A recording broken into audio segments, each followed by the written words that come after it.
Welcome to Transforming the Toddler Years, the podcast for conscious parents, caregivers, and educators who believe tantrums aren't terrible. They are powerful opportunities for connection, growth, and learning during the first 5 years.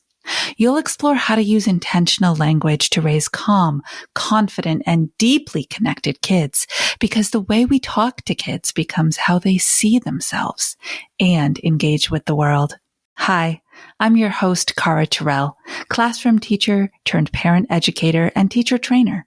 Are you ready to nurture your children's mind, body, and spirit? Welcome, Toddler Tribe. Let's transform the toddler years together.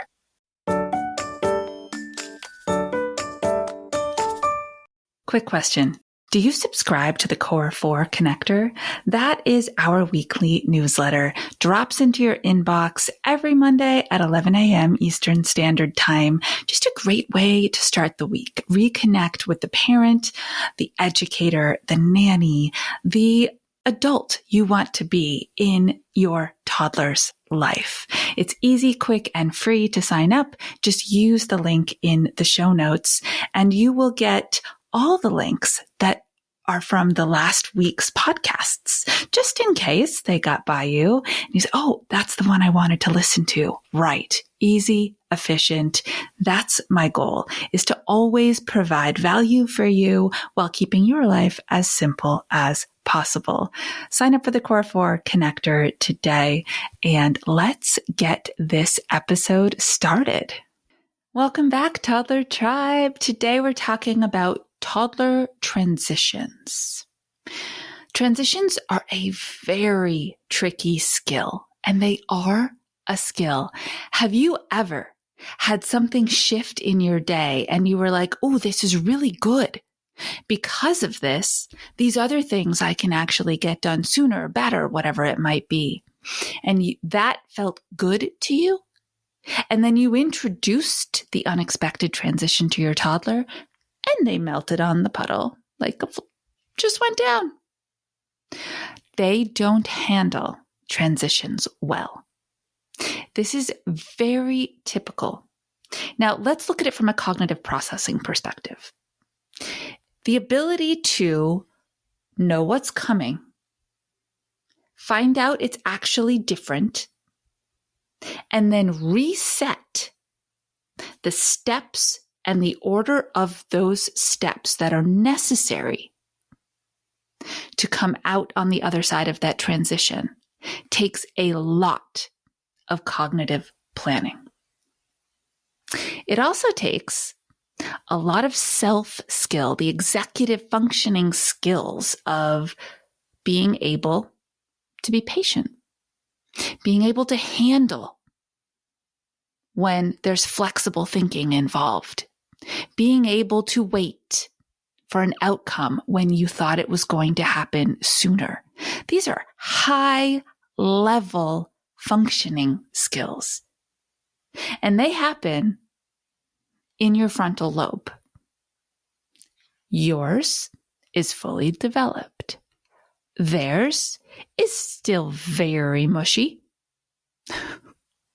So when we throw a transition on them, thinking it's going to be no big deal, their kids are flexible, it very often is a very big deal. So I want to go way back in time with you today for a storytelling episode. And if you're on the YouTube channel with me, this kid is the one I'm telling the story about.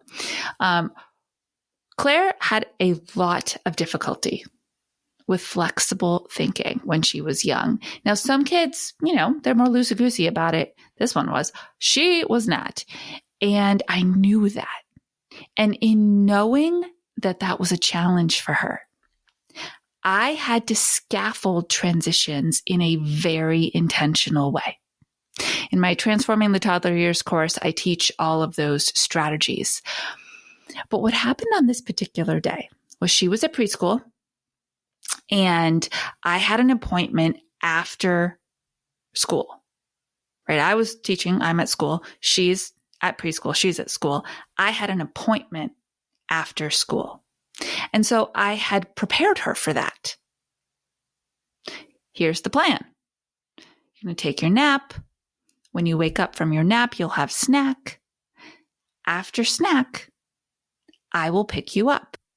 And you're coming with me to this appointment. So she'd had all day to be planning this in her head, replaying the conversation, using whatever she needed to and I confirmed with her teachers and told them. So they were answering any questions she had. Then I got a phone call that they had moved my appointment up and I needed to pick her up before nap instead of after nap. Okay. I want you to put yourself in my mama shoes for that moment. What would you do? I mean, I was actually really happy to get the appointment over with and then be able to spend a little more time with her throughout the day, to be honest with you. I had no trouble. I had coverage. It was easy for me to leave school. My flexible thinking was in full force. I was able to make a new plan like that because I am practiced at it. And the ripple effects of everything that was going to happen after, I was like, oh, it's going to work out great, actually.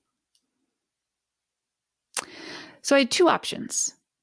I could just show up during lunchtime and say, hey, surprise, I'm here. Great news. I'm picking you up early. That's option one. Option two is what I went with. What would happen if I went with option one? What do you think? Well, it depends on the kid, of course. I know my kid really, really well. And I know she doesn't handle sudden change very well at all. I know that it sets her off and she can't shift. So if I had just shown up, instead of being happy to see me, she would have melted into tears because she was confused. This was not the plan. Then, after making it through the meltdown moment and actually getting in the car, she would have really challenged me because she would have needed all of me at this appointment, but I needed to be present for myself. In order for her to make that shift, she needed some warning. So I called the school. Honestly, I think that they maybe got frustrated occasionally because I was such an effective communicator, but that's what my kid needed. Okay. And I know there's so many out there right now who are just like she was. And I called the school and I said, hey, there's been a change of plan. Here is the new plan. Could you please sit down with Claire and tell her these words? And I literally fed them what to say. Here's the new plan.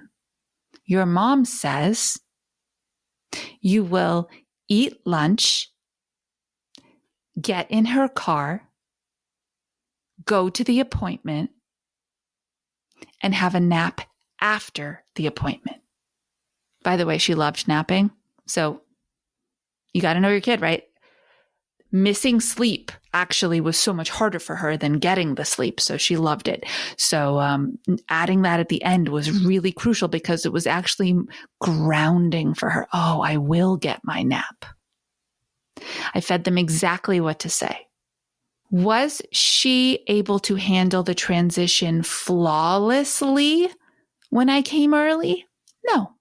No. She still was kind of edgy, but she was prepared. And I could work through the edgy with her. This is so confusing, isn't it? You thought you were doing this, and this because that's what I said this morning. I thought that too. Then I got the phone call and they changed the plan. Sometimes plans change. Sometimes we're okay with it. Other times it's hard for us. You're doing a really great job. Remember the new plan? Let's go over it again. And this was our conversation in the car. So expecting that your kids can handle transition moments is not fair. It's not reasonable. If anything, I want you to expect that your kids will fall apart during transition moments that are unexpected, so that you can take in how they need you to scaffold for them. You're going to see growth. You're going to see evolution. You're going to see new skills develop, but you have to put in the work to help them stack the new plan. All right. I hope that this has been kind of a clear enough way of explaining how brains plan events. I have a lot of listeners here, like primary listeners here are mamas, right? And mamas, you are expert planners. The number of things that you have in your brain at one time that if the domino effect started and you hit it and it triggered the next one, the next one, the next one, you've got them all lined up.